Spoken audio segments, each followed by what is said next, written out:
अस्सलाम वालेकुम स्टूडेंट्स उम्मीद करता हूँ आप खैरियत से होंगे। स्टूडेंट्स, आज हमारा स्पेक्ट्रोस्कोपी चैप्टर में से टॉपिक है इंफ्रारेड स्पेक्ट्रोस्कोपी। ठीक है, आज हम डिस्कस करेंगे इंफ्रारेड स्पेक्ट्रोस्कोपी। सबसे पहले स्टूडेंट हमें पता होना चाहिए वर्ड स्पेक्ट्रोस्कोपी का क्या मतलब है। ठीक है, स्पेक्ट्रोस्कोपी स्टूडेंट दो वर्ड से मिलकर बना है, स्पेक्ट्रो एंड स्कोपी। ठीक है, स्पेक्ट्रोस्कोपी बेसिकली इसका जो मतलब है वो है interaction of radiation with matter, यानी कि हमारे पास कोई भी मैटर यानी कि हमारा जो भी कंपाउंड गिवन होगा उस कंपाउंड का इंट्रैक्शन है रेडिएशन के साथ। ठीक है, जो भी हमें कोई कंपाउंड दिया जाएगा स्पेक्ट्रोस्कोपी में, उस कंपाउंड का जो इंट्रैक्शन है रेडिएशंस के साथ वो कहलाएगा स्पेक्ट्रोस्कोपी। ठीक है, अब हम कौन सी रेडिएशन यूज़ करेंगे उस कंपाउंड के लिए? इंफ्रारेड, इसलिए इसको हमने कह दिया इंफ्रारेड स्पेक्ट्रोस्कोपी। जो हमारे पास स्पेक्ट्रोस्कोपी की डेफिनेशन हुई, interaction of radiation with matter. अब मैटर में हमारे पास कोई भी केमिकल या हमारा कंपाउंड आ सकता है। ठीक है, तो ये हमारे पास स्पेक्ट्रोस्कोपी की डेफिनेशन आ गई। अब स्टूडेंट हमारे पास हमें पता है कि जो IR है इसकी वेवलेंथ ज़्यादा होती है। ठीक है, इनकी वेवलेंथ ज़्यादा होती है और ये कम एनर्जेटिक होती हैं as compare to UV light. ठीक है, UV रेडिएशन के मुकाबले में ये इनकी वेवलेंथ ज़्यादा होती है और इनकी जो एनर्जी है ये UV लाइट के मुकाबले में कम होती है। ठीक है, तो IR जो इंफ्रारेड स्पेक्ट्रोस्कोपी है ये हमें किसके लिए रिक्वायर है? IR स्पेक्ट्रोस्कोपी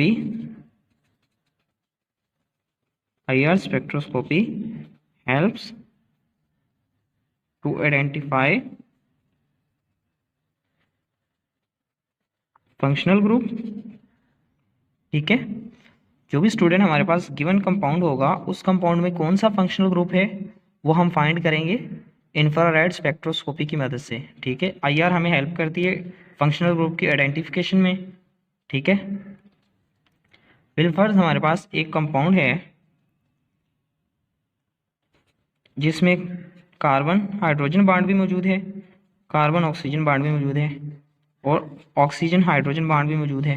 ठीक है, तो जब हम इस कंपाउंड को स्टूडेंट IR स्पेक्ट्रोस्कोपी में गुजारेंगे, इस पर इंफ्रारेड रेडिएशन गुजारेंगे इस कंपाउंड के ऊपर। बिलफर्ज हमारे पास ये एक कंपाउंड था।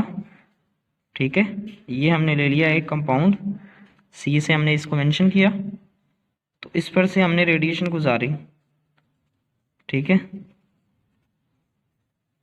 ये हमने इस पर IR गुजारी। जब इस पर IR गुजारी तो इसमें से सारी रेडिएशन जो है ना ही पास होंगी और ना ही एब्जॉर्ब होंगी। कुछ रेडिएशन हमारे पास पास हो जाएंगी और कुछ रेडिएशन यहाँ एब्जॉर्ब होगी। ठीक है, जो रेडिएशन एब्जॉर्ब होगी ये इसकी कंपाउंड की एब्जॉर्बेंस कहलाएगी और जो रेडिएशन ट्रांसमिट हो जाएगी, पास हो जाएगी, वो इस कंपाउंड की ट्रांसमिटेंस कहलाएगी। ठीक है, एब्जॉर्बेंस और ट्रांसमिटेंस ये दोनों एक दूसरे का रेसिप्रोकल हैं, एब्जॉर्बेंस और ट्रांसमिटेंस। ठीक है, तो स्टूडेंट जो एक रेडिएशन इस कंपाउंड ने एब्जॉर्ब की तो ये इस कंपाउंड के साथ क्या करेगी? ये इस कंपाउंड में जो बॉन्ड मौजूद थे हमारे पास, कार्बन हाइड्रोजन या ऑक्सीजन हाइड्रोजन, तो ये इन बॉन्ड को क्या करेगी? या तो इन बॉन्ड्स को स्ट्रेच कर देगी। बिलफर्ज ये बॉन्ड था ऑक्सीजन ऑक्सीजन। ठीक है, यह एक बॉन्ड था ऑक्सीजन हाइड्रोजन। ठीक है, जो भी हमारे पास कंपाउंड हो, तो ये हमने एज ए एग्जांपल ले लिया। तो या ये इस कंपाउंड इस बॉन्ड्स को क्या कर देगी? स्ट्रेच कर देगी। ठीक है, और या इस बॉन्ड को ये रोटेट करवा देगी। ठीक है, यानी कि ये बॉन्ड रोटेट करवा देगी, ये जो एक रेडिएशन एब्जॉर्ब की इस कंपाउंड ने, या फिर इस बॉन्ड को स्ट्रेच करवा देगी। तो सिंपली ये कि जब एक कंपाउंड IR एब्जॉर्ब करेगा तो वो वाइब्रेट करने लगेगा। ठीक है, उसकी एनर्जी बढ़ जाएगी। ठीक है, तो ये था हमारे स्टूडेंट आईआर के बारे में कि हमें कोई भी कंपाउंड दिया जाएगा उसका हम आईआर लेंगे। अब हम देखते हैं कि इंफ्रारेड स्पेक्ट्रोस्कोपी में हमारे पास कुछ कंपाउंड्स का अक्सर एग्जाम में क्वेश्चन आता है, हाउ टू इंटरप्ट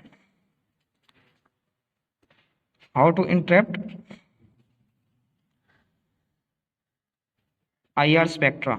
ठीक है, आईआर स्पेक्ट्रा किस तरह से हम कंपाउंड का इंटरप्ट करते हैं। ठीक है, तो हमारे पास कुछ स्पेक्ट्रास दिए जाएंगे, उनको हमने इंटरप्ट करना है। ठीक है, तो अब हम देखते हैं कि इंटरप्शन ऑफ आईआर स्पेक्ट्रा। ये स्टूडेंट्स अक्सर एग्जाम में हमें इस तरह से किसी भी कंपाउंड का स्पेक्ट्रा दिया जाता है और फिर हमें क्वेश्चन किया जाता है कि identify the functional group in this given compound. ठीक है, उस कंपाउंड को हमने इंटरप्शन करनी होती है कि उस ये आईआर स्पेक्ट्रा है किस कंपाउंड का, और उसमें हमने बताने होते हैं उस कंपाउंड के फंक्शनल ग्रुप। ठीक है, ये हमें कंपाउंड दिया गया है, मुख्तलिफ वैल्यूज़ पर उसके वेव नंबर्स बताए गए हैं। ठीक है, तो इस कंपाउंड में हमने बताने कौन से फंक्शनल ग्रुप है। इस कंपाउंड में हमें नज़र आ रहा है स्टूडेंट स्पेक्ट्रा में जो उसके वाई एक्सिस पर हैं कुछ वैल्यूज़ दी गई हैं। ये इस कंपाउंड की ट्रांसमिटेंस है, ट्रांसमिटेंस रेसिप्रोकल है किसका, एब्जॉर्बेंस का। ठीक है, जितनी ट्रांसमिटेंस ज़्यादा होगी उतनी ही एब्जॉर्बेंस कम होगी। ठीक है, और जितनी ज़्यादा एब्जॉर्बेंस होगी वो उतनी ही पीक उस कंपाउंड की स्ट्रॉन्ग होगी। ठीक है, यानी कि जितना बिलो होगी पीक उतनी स्ट्रॉन्ग होगी क्योंकि उसकी एब्जॉर्बेंस ज़्यादा आएगी। ठीक है, इसी तरह ये जो वेव नंबर हमें दिया गया है, वेव नंबर बेसिकली होता है number of waves pass by 1 centimetre. 1 centimetre में जितनी वेव्स पास होंगी वो उस कंपाउंड का वेव नंबर होगी। ठीक है, तो अब हम इस कंपाउंड में बताएंगे कौन से फंक्शनल ग्रुप मौजूद हैं। ठीक है, इसके लिए हमें सबसे पहले इस चार्ट को समझना होगा।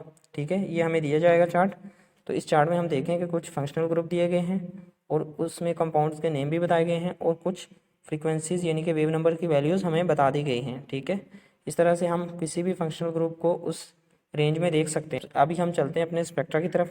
ये हमारे पास स्पेक्ट्रा है, इसको हमने सोल्व कर लिया है। देखिए 3082 की वैल्यू थी। ठीक है, 3082 हम चेक करते हैं किस में है। 3082 हमारे पास इस रेंज में आ रहा है। 3082 3000 3100। ठीक है, इस रेंज में आ रहा है, यानी कि हमारे पास डबल बॉन्ड CH है। ठीक है, अल्कीन है, तो इस तरह से हम उसके ऊपर डबल बॉन्ड CH लिख देंगे स्पेक्ट्रा के ऊपर कि ये हमारे पास फंक्शनल ग्रुप मौजूद है। ठीक है, 3000 की जो रेंज में है वो हमारे पास CH बॉन्ड्स मौजूद होते हैं। ठीक है, यानी कि कंपाउंड सेचुरेशन में है और उसमें 100% CH बॉन्ड्स हैं। ठीक है, 3000 की रेंज में, तो ये रेंज हमारे पास है 2850 टू 3000 की रेंज। ठीक है, इसमें हमारे पास जो पीक आई स्ट्रॉन्ग पीक आई है। ठीक है, ये पीक हमारे पास स्ट्रॉन्ग है क्योंकि इसकी एब्जॉर्बेंस मैक्सिमम है। ठीक है, एब्जॉर्बेंस मैक्सिमम है इसलिए हमने इसमें CH फंक्शनल ग्रुप मेंशन कर दिया है। ठीक है, फिर इसी तरह से हमने ये देख लिया हमारे पास 1644 है, ये किस रेंज में आता है। ठीक है, 1644 हमने देख लिया, 1620 ठीक है, तो ये हमारे पास कंपाउंड अल्कीन था। C double bond C functional group इसमें मौजूद है, C डबल बॉन्ड C। ठीक है, तो ये लाजमी नहीं कि जितनी भी पीक्स दी गई हों वो उसमें सारे फंक्शनल ग्रुप मौजूद हों क्योंकि ऑर्गेनिक कंपाउंड में स्टूडेंट बहुत सारे कार्बन हाइड्रोजन बॉन्ड मौजूद होंगे ही। ठीक है, कार्बन हाइड्रोजन फंक्शनल ग्रुप लाजमी मौजूद होगा तमाम ऑर्गेनिक कंपाउंड में। ठीक है, तो ये अनसेचुरेशन और सेचुरेशन भी हो सकती है। ठीक है, तो ये वैल्यूज़ जो हैं ये उस टेबल में हमारे पास नहीं होंगी, इसको हम इसी तरह रहने देंगे। और ये हमारे पास कंपाउंड का जो नेम आएगा वो अनसेचुरेशन है, इसलिए हमने दे दिया इस कंपाउंड का नेम अल्कीन है और हमारे पास अल्कीन होगी 1-हेक्सीन। ठीक है, तो इसी तरह से कोई भी क्वेश्चन आ जाए, सेकंड एग्जांपल हमारे पास कोई भी कंपाउंड का स्पेक्ट्रा आ जाएगा उसको हम इसी तरह से सोल्व कर लेंगे। ठीक है, इसको भी हमने इसकी दी गई वैल्यूज़ की जो रेंजेस हैं, ठीक है, उसको हमने इस टेबल में देख लिया है। टेबल में देखने के बाद इस कंपाउंड का जो गिवन कंपाउंड था, ये एग्जांपल हमारे पास थी, तो इसका कंपाउंड का जो नेम हमारे पास है वो इस कंपाउंड का नेम है प्रोपेन अमाइड। ठीक है, अमाइड इसमें फंक्शनल ग्रुप है, ये आप चेक कर सकते हैं। इसकी वैल्यूज़ की जो रेंजेस है टेबल में दी गई हैं। ठीक है, तो ये सारी वैल्यूज़ आप देख के इनको ईजिली सॉल्व कर सकते हैं। ठीक है, तो ये हमारे पास इस तरह से मुख्तलिफ एग्जाम्पल दी गई हैं। ठीक है, ये हमारे पास थर्ड एग्जाम्पल है, इसमें भी हमारे पास एक कंपाउंड है उसका स्पेक्ट्रा दे दिया गया है, ठीक है। इसमें भी हमारे पास कंपाउंड जो है वो अननोन है, इसकी भी हम वैल्यूज़ को देखते हुए इस कंपाउंड की जो मुख्तलिफ रेंजेस हैं उसको हम सोल्व कर लेंगे, ठीक है। उसमें फंक्शनल ग्रुप देखेंगे कौन कौन सा फंक्शनल ग्रुप है, ठीक है। हमारे पास सबसे पहले जो थी वो हमने देख ली स्ट्रॉन्ग पीक, ये वाली 1686 हम देखेंगे किस में आ रहा है हमारे पास 1686 हमारे पास जो स्ट्रॉन्ग पीक है वो हमारे पास कार्बोनाइल ग्रुप की है, ठीक है। कार्बोनाइल ग्रुप में आएगा, ठीक है। कार्बोनाइल ग्रुप इस कंपाउंड में मौजूद है, ठीक है। कार्बोनाइल ग्रुप मौजूद है, इस तरह से इस कंपाउंड का जो हमारे पास कार्बोनाइल ग्रुप मौजूद है, इसलिए ये एक कीटोन है, ठीक है। तो इसमें आप देख सकते हैं कि ये एक कीटोन है, ठीक है। कीटोन है इसलिए इसमें बहुत सारे CH बॉन्ड्स भी हैं और ये जो अनसैचुरेशन दी गई है, ठीक है। तो इस कंपाउंड का नेम हमारे पास स्टूडेंट आएगा असीटोफिनोन, ठीक है।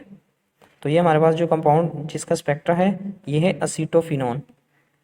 नेक्स्ट स्टूडेंट हमारे पास फोर्थ एग्जांपल है, ठीक है।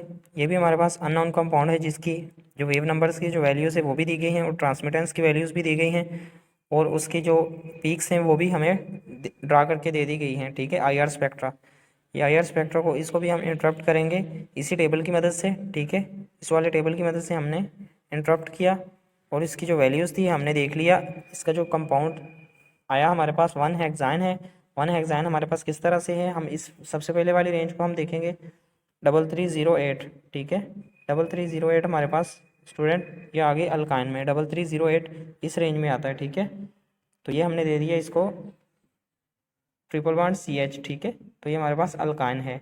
इसी तरह से मैंने पहले भी बताया था कि ये जो हमारे पास रेंज है 3000 की, इसमें हमारे जो बाड है वो अल्केन या साइक्लोअल्केन होगा और सिंगल बाडेड होगा CH, ठीक है। CH single बाडेड। नेक्स्ट हमारे पास ये वाली जो पीक दी गई है ये भी हमारे पास अल्काइन की है 2128, ठीक है। 2128 इस रेंज में आ रहा है, ठीक है। ये भी हमारे पास अल्काइन है। तो इस तरह से हमें कंफर्म हुआ कंपाउंड अनसैचुरेटेड है और हमारे पास कंपाउंड है अल्काइन। अल्काइन में हमने कंपाउंड हमारे पास जो गिवन कंपाउंड है उसका नेम है 1 हेक्साइन, ठीक है। तो ये हमारे पास ये भी कंपाउंड का नेम आ गया 1 हेक्साइन। ये भी हमें पता चल गया कि किस कंपाउंड का स्पेक्ट्रा है। जी स्टूडेंट, अब हम एक लास्ट एग्जांपल देख लेते हैं ताकि हमें कंसेप्ट क्लियर हो जाए कि हमें जो भी कंपाउंड दिया जाएगा उसको हमने इंटरप्शन ऑफ IR स्पेक्ट्रा किस तरह से करेंगे, ठीक है। ये हमारे पास एक कंपाउंड है, इसकी अब हमने सोल्यूशन ये निकाला है, ठीक है। इसके जो मैंने पहले भी बताया था कि ये वाली जो रेंज है 3000 वाली, यहाँ CH बॉन्ड मौजूद है, ठीक है, कार्बन हाइड्रोजन बॉन्ड। देन हमारे पास 2249 की जो पीक है ये स्ट्रॉन्ग पीक 2249 हम चेक करेंगे 2249 किस में आ रहा है, 2249 वो इस रेंज में आ रहा है, ठीक है, नाइट्राइल। तो हम यहाँ मेंशन कर देंगे हमारे पास नाइट्राइल फंक्शनल ग्रुप है, ठीक है। तो इस तरह से ये हमारे पास मुख्तलिफ CH बाड भी मौजूद हैं इसमें, ठीक है, क्योंकि कंपाउंड ऑर्गेनिक है और तमाम ऑर्गेनिक कंपाउंड में CH बाड मौजूद होंगे और ये CH बाड्स की जो पीक्स हमें डिफरेंट दिखाई देती रहेंगी, ठीक है। लेकिन जो स्ट्रॉन्ग पीक होगी 3000 बाड में वो ये है, ठीक है। तो इस तरह से इस कंपाउंड का जो नाम हुआ, इस कंपाउंड में फंक्शनल ग्रुप है नाइट्राइल, तो इस कंपाउंड का नेम है प्रोपेन नाइट्राइल। तो उम्मीद करता हूँ स्टूडेंट आपको क्लियर हुआ होगा। अगर किसी का कोई क्वेश्चन हो तो वो कमेंट सेक्शन में लाजमी पूछेगा। अपना बहुत सारा ख्याल रखिएगा। अल्लाह हाफिज़।